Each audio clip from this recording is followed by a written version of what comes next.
James, thanks for joining us. Let's first look back on Saturday's disappointing result against Moseley. You've had time to reflect back on that.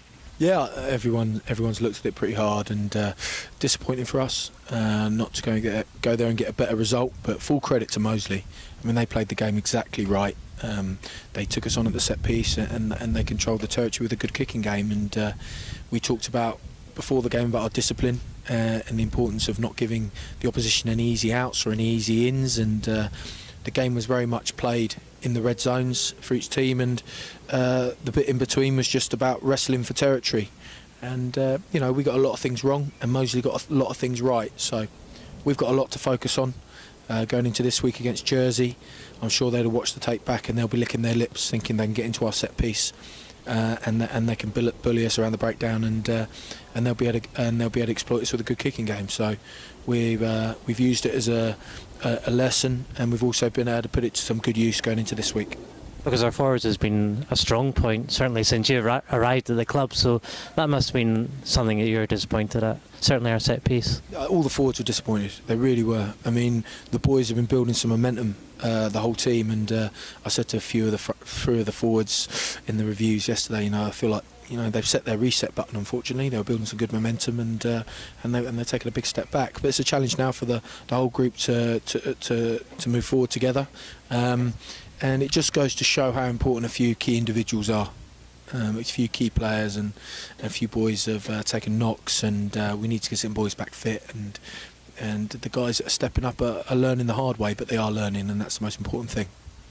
It's 4 defeats on the bounce, but I spoke to Mike after the game, and he said, you know, we are sitting third at the moment, and it shouldn't be a case of pressing the panic button. No, certainly not. I mean, the fact is, it's a tough campaign, you know, and it's a marathon, not a sprint. And even all 4 games, we've been losing bonus points. You know, it's not like we've been on the wrong side of big results. So it's tweaks here and there, and then it's about the guys turning out with the right attitude. You know, they're at home on Friday night to Jersey, who are a good outfit, and the boys know they have to be on top of their game to get a good result. What can we expect from Jersey on Friday night, 7:45 p.m. kick-off at Richmond Athletic Ground? They had a good win over Plymouth last week. Yes, yeah, we've looked at that. The weeks leading up to that, they're bringing a bit more expansion to their game. They've got a couple of dangerous half-backs, very good ball in hand, and very good kickers, as we said, and they've got a big set piece. So, like everyone last week in poor conditions, they tucked up their jumper a little bit more, played a little bit more territory. So they're pretty shrewd. And if we give them a sniff, which I think we have with our result against Moseley, then they're going to come here fully loaded, I'm sure. They've come into the Championship the past few years. They stayed up by the skin of their teeth last season, but they really seem to be settling into the league this year. Yeah, I mean, we've been to St Peter's a couple of times since I've been with the club, and they've been really, really tough games, and I think teams like Jersey doing well is good for the competition. You know, they've come up from the First Division, National One, and you know, they're a club we very much respect. And they've sort of galvanised after staying up by the skin of their teeth last year, and they've pushed on. So, you know, they're a club we respect, and we every game we played, they're giving us a tough go. Naturally, it'll be really important to get the win this weekend, especially at Doncaster on the horizon, although I'm sure you're not even thinking about that quite yet. No, well, yeah, we're looking at Donny, but it is very much at the minute one game at a time, and it's an old cliche, but we're very much aware of the momentum Donny have built going into the early part of the season, and you know, they've got a couple of key players that are going really well for them, and they've got massive confidence, and we've got to go to their place. And you know, we last time we went there, we only just scraped through. So another tough game. There aren't any easy games. What can we say? I know we've got a number of injuries in the squad. It's been talked about quite a lot. But in more positive news, we've brought James Chisholm in from Harlequins. Yeah, James Chisholm has played fantastically well for Quins the last couple of weeks. I think he's unfortunate not to get into their first team the way the guy's been playing, and to see him come on over the horizon has given the whole squad a lift. He's a good player. He's got good physicality and a fantastic attitude, and we're very grateful to have him. And just finally, we launched the Incredible Journey campaign this week. Looking back on your time at London Scottish, what's been your highlight so far?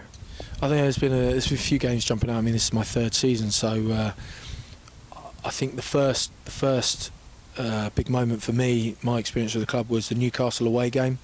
the Christmas game was on telly a couple of years ago, and that sort of the first game where the boys stood up and realised they could mix it with the big boys.